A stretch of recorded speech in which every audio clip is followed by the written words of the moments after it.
We back with another video, and what I want to do is I want to share some real good information with you guys. So what we're about to do is I'm about to check my ink levels on my whites and see where they're at. I noticed that they were low, only 2 cartridges. So I want to show you guys a method that works for me when I fill my ink up, and the shaking method, or agitation method, or however you want to say it. This is what I do. It works for me. And what I noticed by me doing this, I have less broken nozzles or no broken nozzles. Doing normal cleanings, do a little nozzle check, see where your actual nozzles is at, or do a power cleaning. But the thing about it is, to be truthful with you guys, you can't go off of a nozzle check to determine the print. Now, if you had a bad nozzle and you know how to print and you know manipulation, you'll get something nice quality like this all the time with clogged nozzles, with clogged channels, I mean. But you gotta know exactly what to do to get this. So, my main thing is, let me start the process. Go to the website, F.O.M. purchase you guys some of this ink. Y'all see the quality. Y'all see me dropping non-stop videos after videos. I'm printing. And you see the quality is there. So the information is there. So if you're watching the channel for the first time, subscribe to the channel, or you just looking at the channel, appreciate it. Thank you very much. Like, comment, and subscribe. Share the videos because we're trying to get the channel up. And you guys already know that we have a little, I'm gonna say, we having a giveaway. That's what I'm gonna say. So you can have 3 different types of ink, bulk kits or bundles: 1,000, 500, and 250. It's gonna come with ink, powder, and film. So if you go to the website and purchase the F.O.M. Dtf shirt, support the brand, and the brand's gonna support you as well. So let me start filling this right here up for you guys can see. This is my ink. I'm about to pour it inside and get this back right. And after we finish doing this process right here, we're gonna power everything up. We're gonna start this printing process. So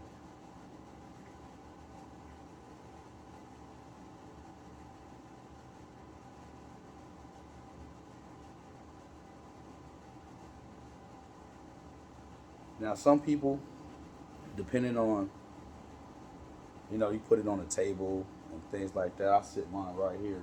This is what I'm doing, like 2 of them, but if there's a lot, I sit them all on the table and fill them up. But this right here is a little bit more easier for me right now. That's why I'm doing it like this.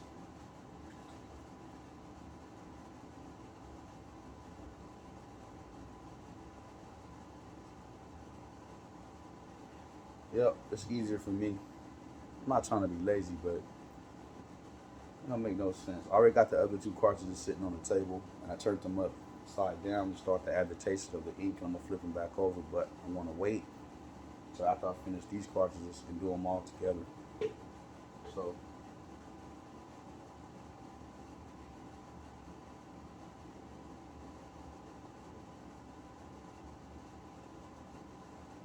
I know this is boring, but hey, this is long and boring, but it's good information for you guys to know. Just little things like this can help you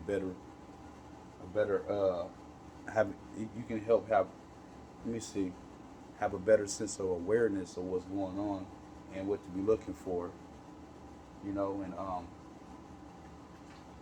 just keep everything running smooth. So that looks about right. One more, little bit more.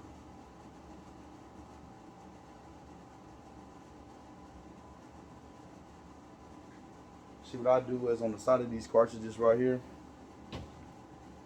they have like a little some little lines right here. But this cartridge is upside down. But what I normally do is I fill mine up to the third line, or to this third little bar, you want to call it, and I leave a little bit of space right here. I don't fill it all the way up, so when the process starts to, when you cut the printer on and you actually start to, it pressurizes itself, it'll have a little room to suck in and won't just be so full up, sucking too much. And won't make it. I think it is better just to have a little space so it won't, you know, suck too much of it, or it compresses too much. And I want, you know, you don't want to have it over full. So I think that'll be, you know, the best thing, not to have it all the way up, because if anything happens, this cartridge just probably busts open or something, or who knows, inside of the cartridge. At least you'll be safe. That's just my opinion. I'm not no guru, but that's something I would do. So let's go ahead and fill this one up. This one like it need a little bit more than others, but that's why I always like to monitor my cartridges so I can see what channel is using the most ink, so I can know, you know, I never really go off of the ink levels at the top. Everything be different, because it'll say it's super low at the top, and then you look at the cartridge and be like, there's a lot of ink still left in here. Why is it saying it's super low at the top? So that's why I take my cab off and I monitor my ink myself, and I monitor the ink level at the top, and I try to compare and see, like, it's not right. I've seen a video like that before with somebody who bought Epson cartridges, and it kept telling them when it got down to 30% low, it'll trigger the ink level. And the guy was like, he's shaking the cartridges. He's like, it's a lot of ink still left in here. So what he did was he cut the cartridge open and looked and seen inside the bag, like, wow, there's so much ink left in there. What he did was cut the cartridge, poured the ink into into one of these little bottles like this, and he started saving that particular color. Then he started doing it with other colors, and then he started buying aftermarket cartridges and started using the leftover ink he had still left inside the actual ink bag, because he said that, you know, he felt that that was not right. And I don't want to try to smut nobody's name or company name, but they did that for a reason, to make more money, I think.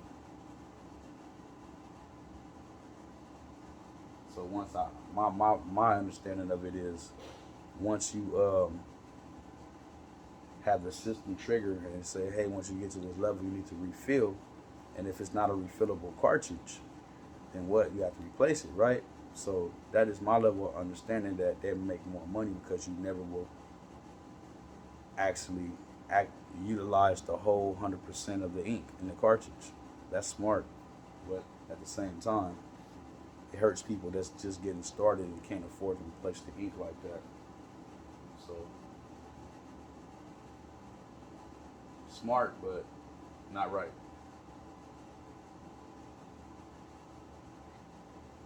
All right, so we got these filled up. And by the way, this is 1,000 milliliters, so this cartridge is 700. So you fill it up, you have 300 left.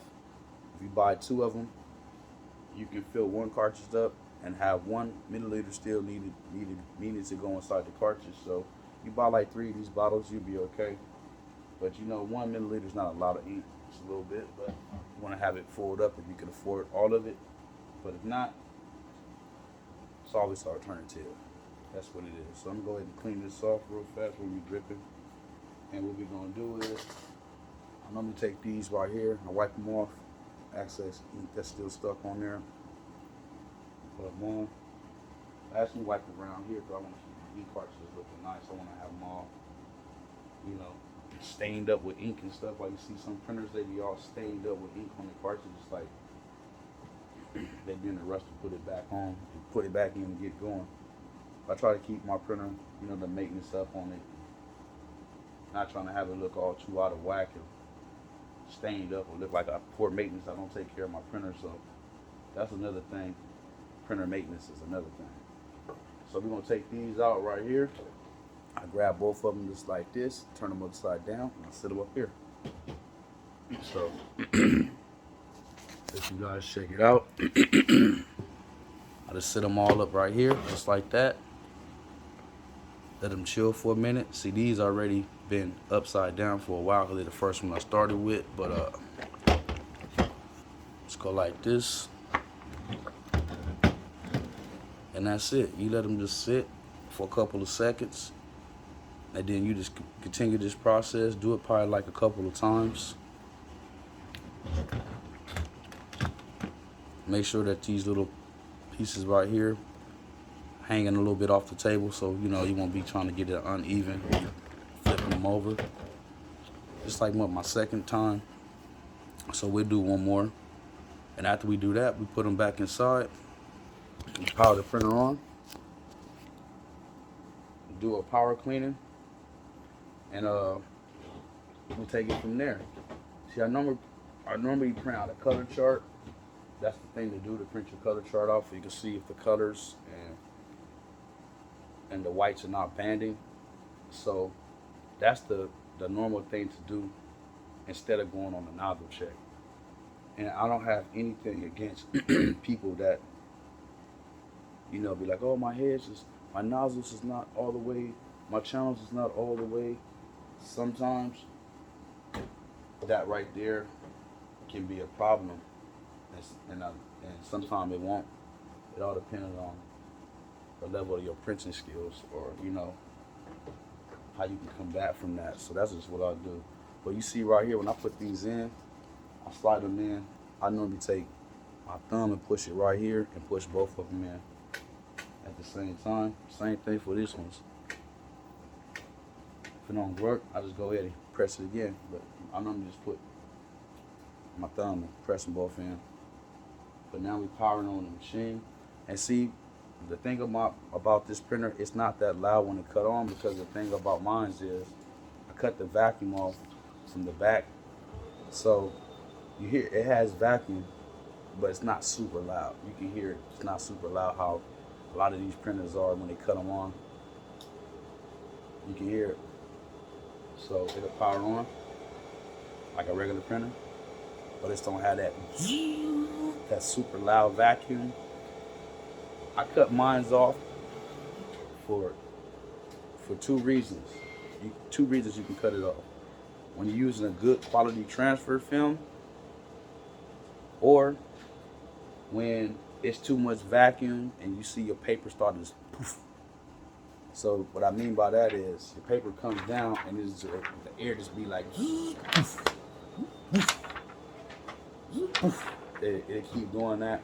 Like somebody video that they have on in my group, they left a video, what's going on with my printer, and that paper is going, well, not in my group, but inside the P6000 group, paper doing this.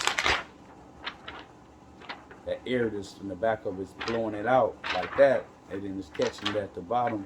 And why is that? Vacuum is up too high. The paper the quality of the film you have is not a good heavy quality film. So, you know, this video kind of long, but you know, just giving you guys some little tricks of what's going on. Then we're gonna do a maintenance. We're gonna do a power cleaning.